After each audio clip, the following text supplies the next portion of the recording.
I thought this was like a congressperson of some sort when I first saw this, so it took me a little bit this morning to kind of figure that out.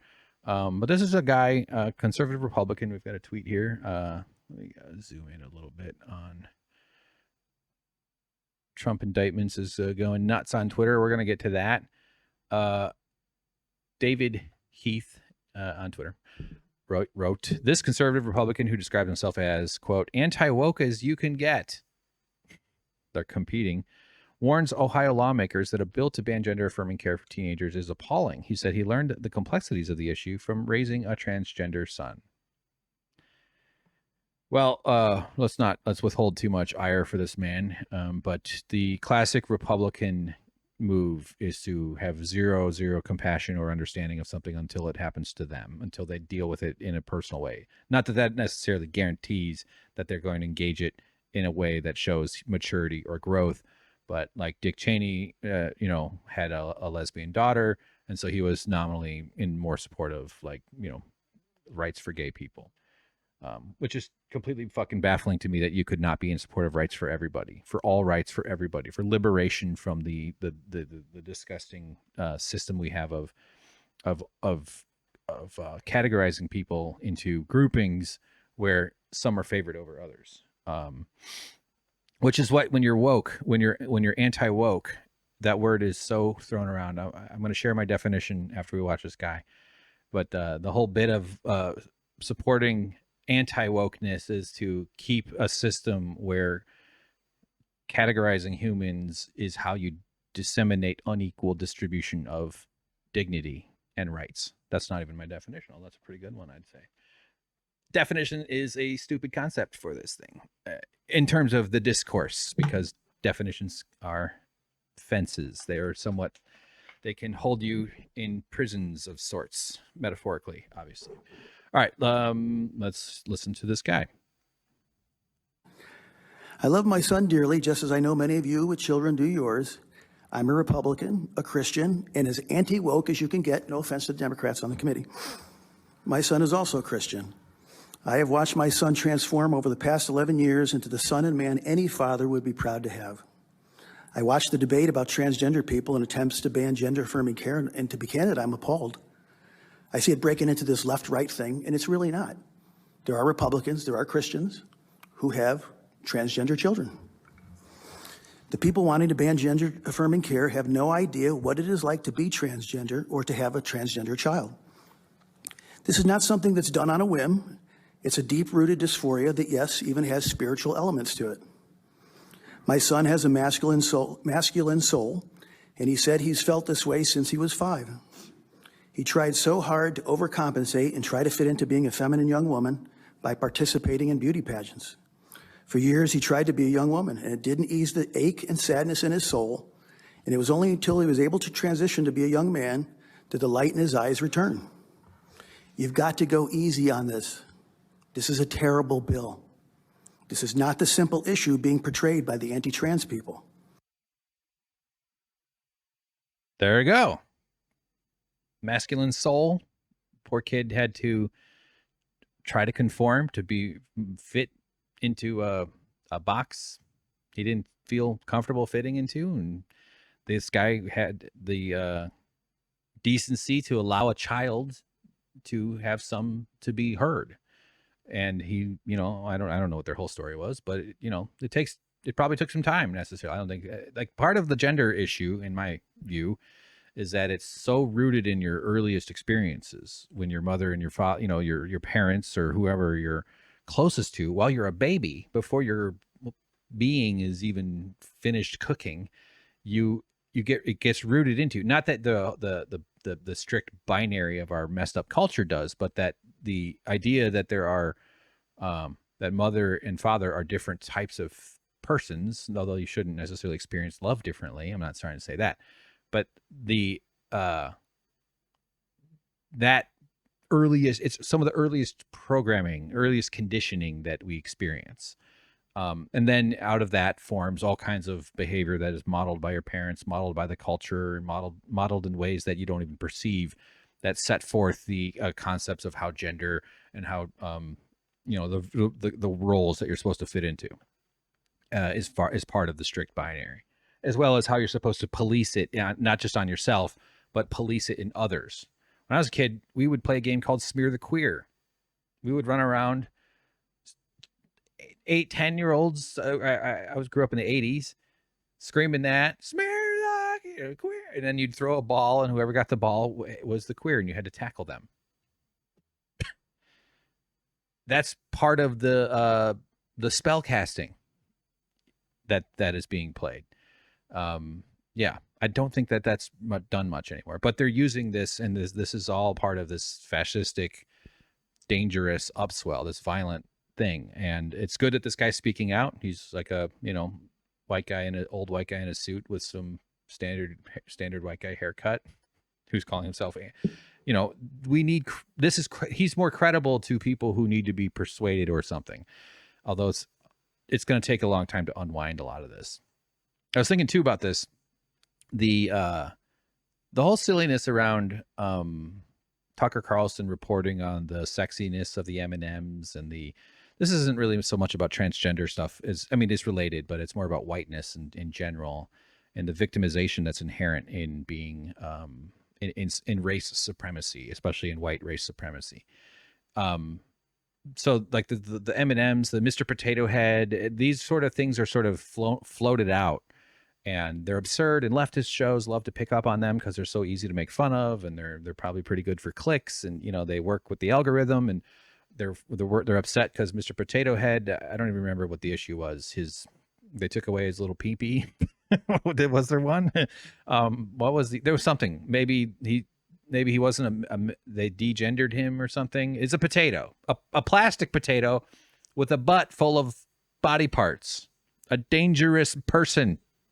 Okay, beat him up, Ant-Man. Get on it, Paul Rudd.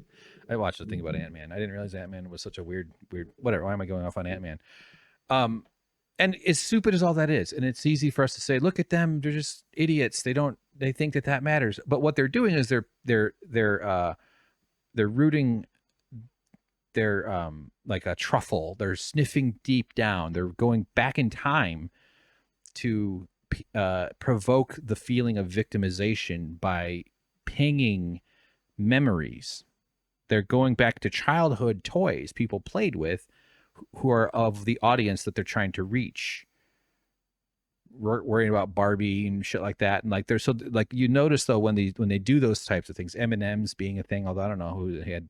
I guess there's stores for M&Ms. I don't know what, but that's what I think, that kind of how that mechanism functions. Not that it's like completely thought through by them, but they have the propagandists, the Tucker Carlsons, the project people, and their numerous gaggles, or their hangers on, the people that just sort of mimic them and kind of like take the messaging and run with it. The way that they all those things, the commonality that they have is that they're provoking the feeling of victimization, and that's a major part of white supremacy. I think a better term than white supremacy, or maybe not a better term, but like another term we should be using, is race supremacy, just to de-white it a little bit, in order for people to just think about like, yeah, I don't want any race supremacy. The whole notion, because we just happen to be it all formed out of the European project of mugging the planet through colonization, colonialism. So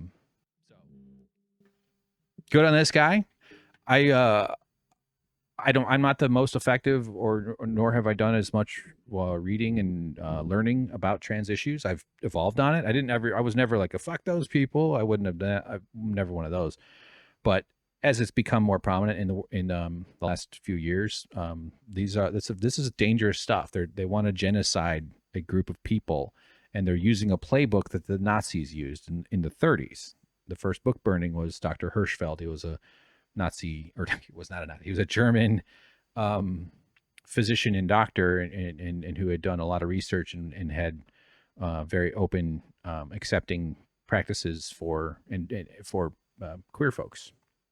So the history of all that is fascinating too. And then you get into the witch burnings, going back for a little further, the amount of witch burnings that had happened in the those were just crazy. I haven't really read. I did read a little bit of Silvia Federici, who has a book about it, but all the enforcement of strict categories, though. If you step out of line, and we can use hysteria to discipline those who are offline, who are not in the right realm.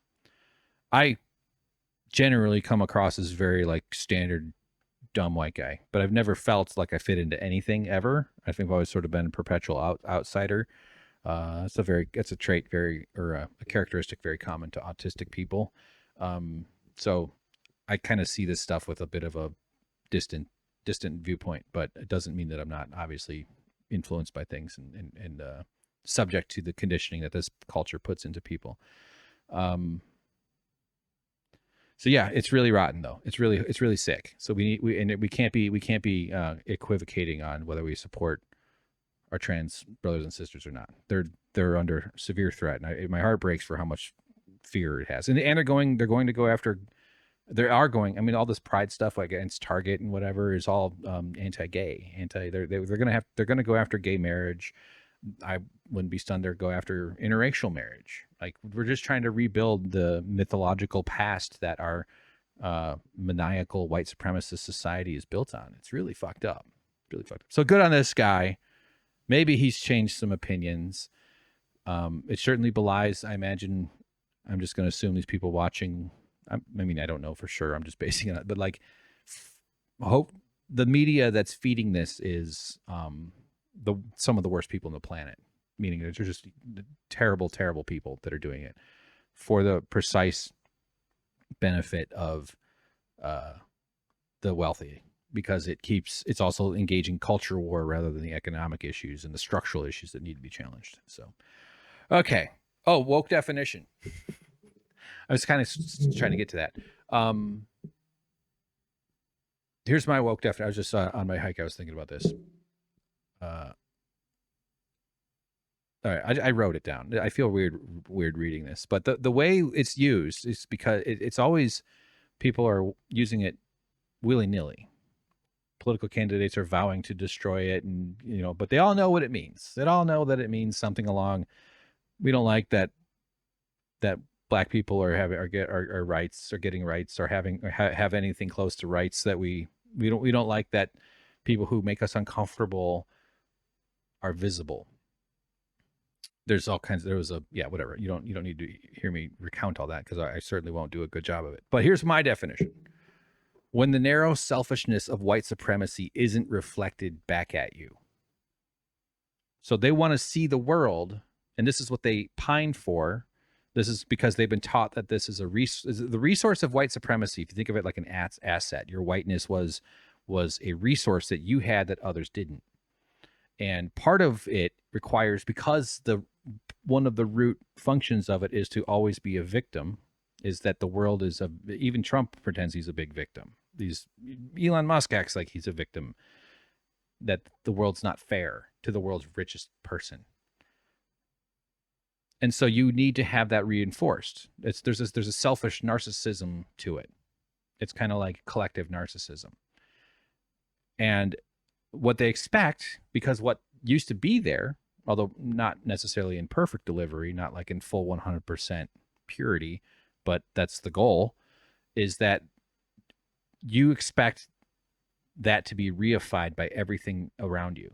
If you see a black person in the past, you know that person belongs to someone who could fire your dad or something, a wealthy, rich, white piece of shit, some respected person, or but no, that was taken away.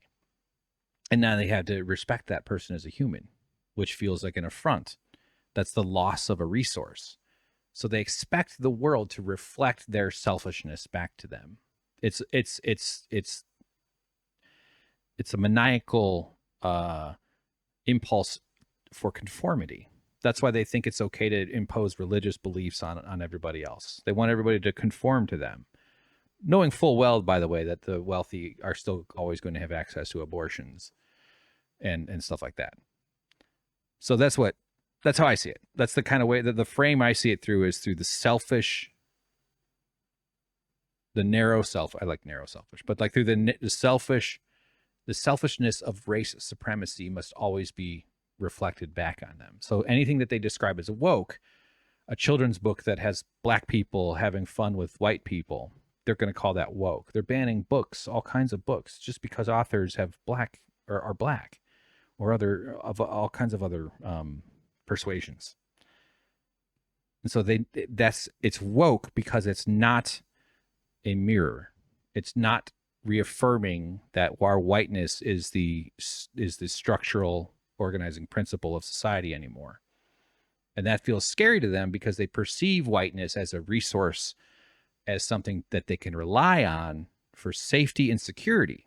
And so it's so emotionally close to their sense of safety and health and fear, which means they're always afraid. Because the world we need to build is one where we get rid of this bullshit.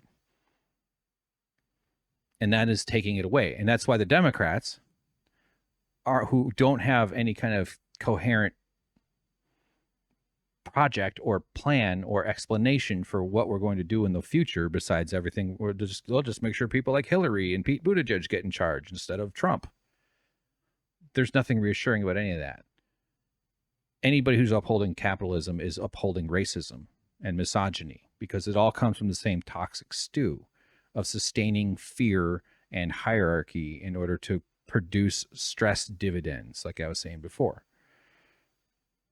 So what's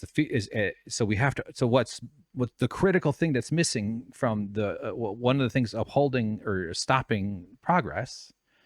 There's lots of things, but is that the narrative that the world could be better, that there's other ways of settings of operating in society and actually doing something. We're going to see a little bit later of the child poverty rate in America. You know, which they're just like, yeah, well, that's fine. We'll just let millions more children fall back into poverty because they let the benefit expire that they was offered up during COVID.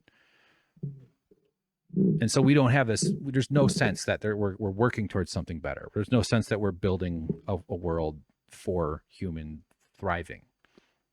Instead, it's just like, well, work hard, start a business, get a job, and maybe you'll be one of the lucky ones who can afford to pay for surgery when you need it.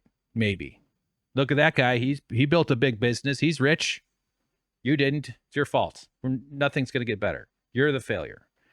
There's no coherent narrative about the future, about what project to hit. And that's what Republicans offer.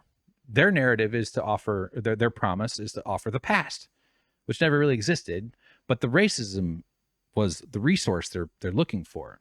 And by that, the comforting presence of structural power that is inherent in race supremacy. So I hope some of that made sense. I honestly have no idea. I feel like that could be like a ramble into a recorder and then like a book chapter or something. I don't know what the fuck I'm doing here. It's such a crazy. Okay, so let's move on. John Hamm,